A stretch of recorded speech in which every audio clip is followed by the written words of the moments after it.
Buenas tardes, maestra y compañeros. Yo soy Víctor Javier Ruiz Quirós y a mí me toca explicarles la acción oblicua. La acción oblicua es una figura jurídica que permite a los acreedores ejercitar los derechos que ese deudor tiene, con el objetivo de cubrir a su vez los créditos a su favor y extinguir la deuda. Como ejemplo tenemos que si un heredero que tiene deudas renuncia a los derechos hereditarios, a virtud de los cuales tendría recursos para satisfacer el pago de tales deudas, le asiste a los acreedores el derecho de concurrir al proceso sucesorio y aceptar en su nombre la herencia. Requisitos para ejercitar la acción oblicua. De fondo o condiciones sustanciales, condiciones relativas al deudor. Supone un deudor negligente.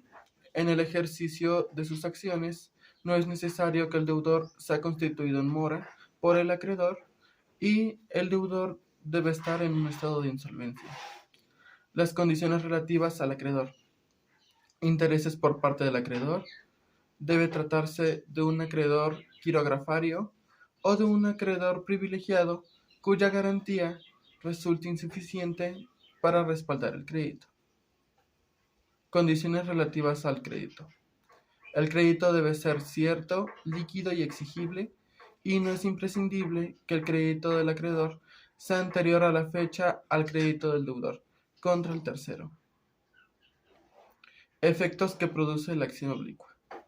El resultado de la acción aprovecha a todos los acreedores quirografarios porque el patrimonio del deudor es la prenda común de sus acreedores.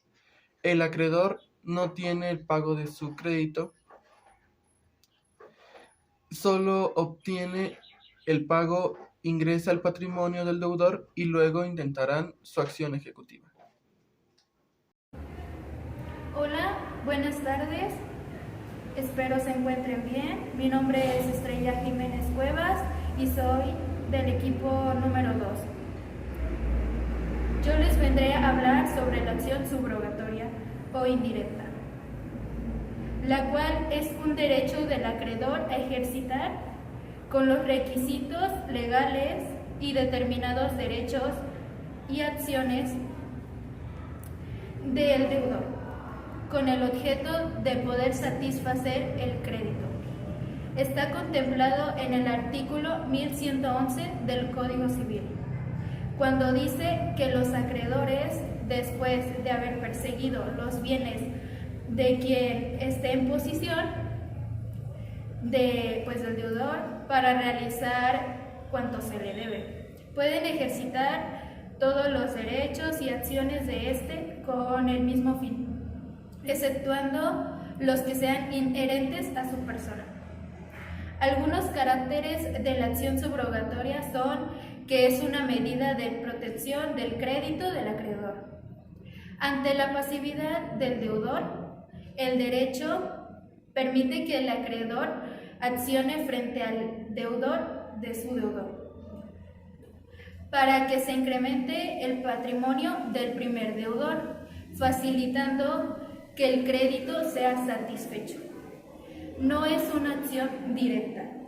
Lo que quiere decir esto es que el acreedor no va a cobrarse directamente de aquellos bienes que engrosen el patrimonio de este, a causa del ejercicio de acciones y derechos que, compitiendo a este, no los reclamaba o ejercía, pero pues naturalmente al aumentar el patrimonio de su deudor va a tener más fácil ver satisfecho su crédito por los medios del cual disponga. Algunos efectos son que el acreedor podrá reclamar al tercero, deudor del deudor, la totalidad del crédito, no solo la parte que le adeude su deudor. La explicación es que el crédito se reintegra al patrimonio del deudor y pues beneficia a todos los acreedores. Esto puede que solo alguno que tenga un derecho de crédito, preferentemente al del litigante. Esta entrada patrimonial es la que justifica la denominación de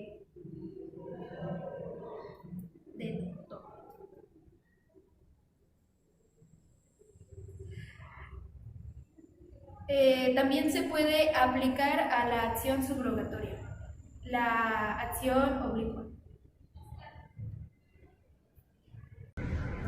Bien, mi nombre es José Luis Riveros Varela y yo les voy a hablar sobre los requisitos que se tienen que llevar a cabo para la acción subrogatoria. Son 3 requisitos. Uno es que el actor tenga un crédito contra el deudor, crédito que a la vez tiene que estar a la vista de la regulación. Esto en consecuencia, el acreedor condicional no puede ejercitar la acción, puesto que en realidad todavía no es acreedor. En principio tampoco el acreedor ejercitar tal acción. En caso de insolvencia del deudor, después de contraer la obligación, este perdería el derecho a plazo. El segundo requisito vendría siendo que el acreedor ejercite la acción después de haber percibido los bienes de que está en posesión el deudor para realizar cuánto se le debe. Y el tercer requisito vendría siendo que los derechos y acciones objeto de la acción subrogatoria no sean inherentes a la persona del deudor.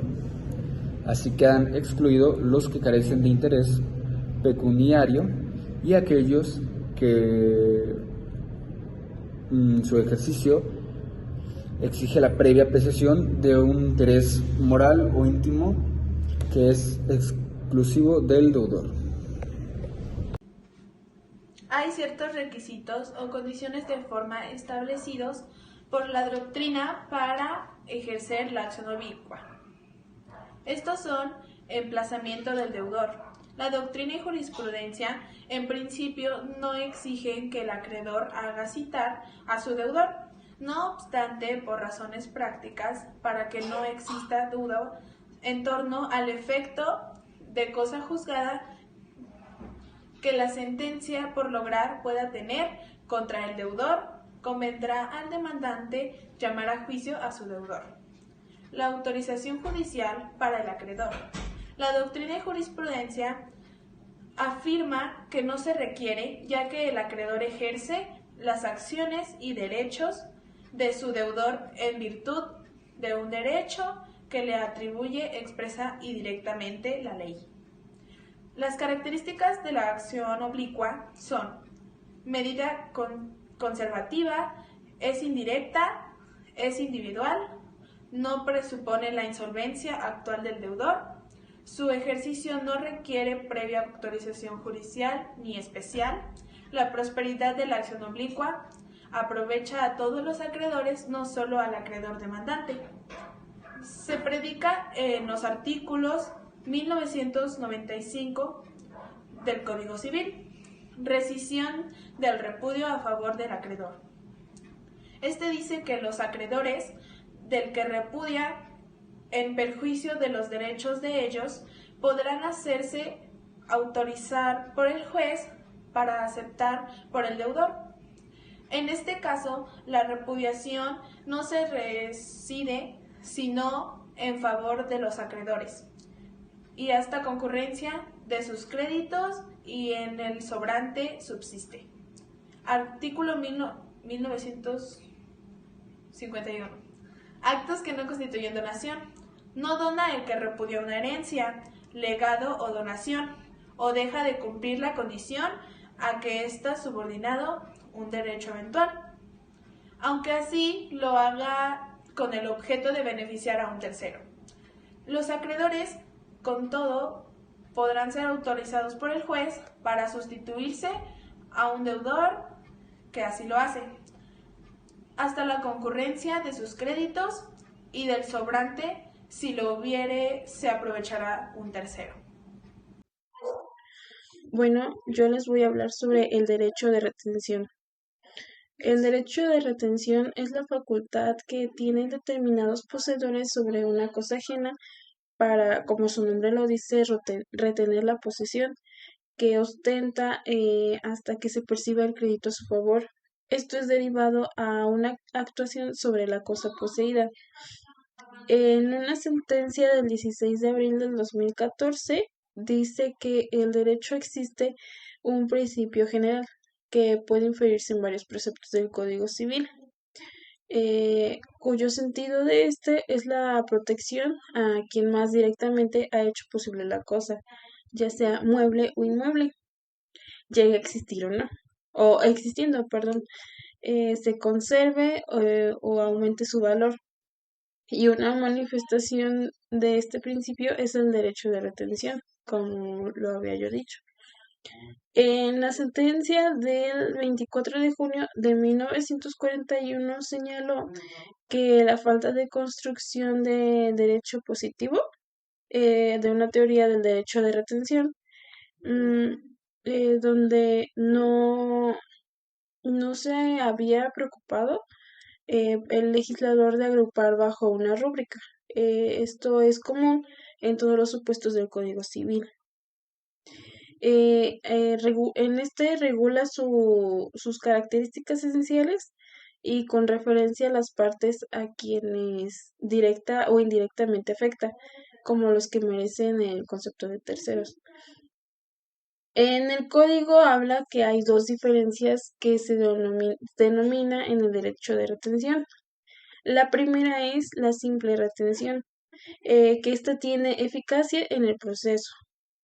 En el sentido en donde dice que es el sentido de quien también tiene el derecho de la posesión, que es el propietario o el usufructuario. En este le reclama y el titular del derecho podrá oponerse alegando que no ha cobrado lo que se le adeuda. Esto justifica su retención. En esta tiene una eficacia en el proceso, que es el sentido de quien también tiene el derecho de la posesión, que se refiere también, como lo había comentado, el propietario o el usufructuario. Lo reclama, también lo reclama. El titular del derecho de retención aquí podrá oponerse alegando que no ha cobrado lo que se le adeuda, que también justifica la retención. La otra diferencia es la retención en prenda, que esto en la terminología del Código Civil y para algunos autores y las sentencias que había yo mencionado, se entiende como el caso de retener que tiene un derecho en su realización que es para cobrar, siendo un auténtico derecho real. Existe el derecho de retención cuando hay gastos por hecho del poseedor de buena fe. Y también hay gastos y cuando hay gastos y reembolsos que se deben al usufructuario. Esto es si el propietario hiciere las representaciones extraordinarias, tendrá derecho a exigir al usufructuario o el interés legal de la cantidad invertida en estas mientras dure el usufructo. Y esto es lo que lleva una parte del derecho de retención. Buenas tardes, compañeros y maestra, esperando que se encuentren muy bien. Mi nombre es Joana Jimena Jiménez Morillo y yo voy a continuar con el tema del derecho de retención. Haciendo un poco de conclusión a la introducción que les dio del tema mi compañera, yo voy a dar mi definición. El derecho de retención se entiende como la facultad que tiene el acreedor de resistirse al devolverle una cosa propiedad a su deudor, mientras que éste no le pague lo que le debe con relación a la misma. Esta podríamos entenderla como la facultad que la ley le concede al deudor para suspender el cumplimiento de una obligación, mientras que el acreedor no pague lo que se le debe. Si bien nos ponemos a analizar a fondo, este derecho suele concurrirse en muchas de nuestras situaciones de la vida cotidiana. Supongamos un ejemplo, yo tengo una cadena y se me rompe porque la jalé. Lo primero que hago es pensar en repararla y con esto asisto a un establecimiento donde me puedan reparar mi cadena. la persona que me la va a arreglar me dice que me va a costar 500 pesos. Después se me hace una nota, se me indica cuándo la voy a recoger, el precio que va a tener esta reparación. Pasan los días, asisto el día indicado en el que se me establece que tengo que ir a recoger mi cadena. Llego y no tengo el dinero completo de lo que me costó dichosa reparación. Entonces, ¿qué va a hacer esta persona, dueña del establecimiento de donde se me reparó la cadena? Es que no me la va a devolver. ¿Por qué no me la va a devolver? Simplemente porque yo no le estoy entregando el dinero completo de lo que me costó una reparación. Si bien pensamos en otro ejemplo, tengo un carro, se me descompone, lo llevo a donde se me va a reparar porque se me dañó la caja de cambios. Esta persona me hace una factura de lo que me va a costar la caja y la reparación. Llega el día, lo busco y no le entrego el dinero completo. ¿Qué va a hacer esta persona? No entregarme mi carro o quitarme la pieza simplemente de la que se me reparó, únicamente porque no le estoy entregando el dinero completo. Si bien lo entendemos de una mejor manera, es la forma en la que se le protege a la persona que me está reparando una cosa o la persona que tiene algo que yo le debo de pagar simplemente porque no estoy haciendo un cumplimiento de la obligación de manera completa y de manera concreta. Si bien el derecho de retención no está establecido como sí mismo en nuestro Código Civil, pero aparece disperso en diferentes preceptos. Uno de ellos es, por ejemplo, el poseedor de buena fe que ha sido vencido en juicio por quien tenía mayor derecho a poseer, hasta que se elaboren por éste los gastos necesarios y útiles realizados en la cosa poseída. Es un poco de lo que he mencionado en los ejemplos anteriores. Muchas gracias por su atención y esto ha sido todo por nuestra parte. Que tengan muy buen día.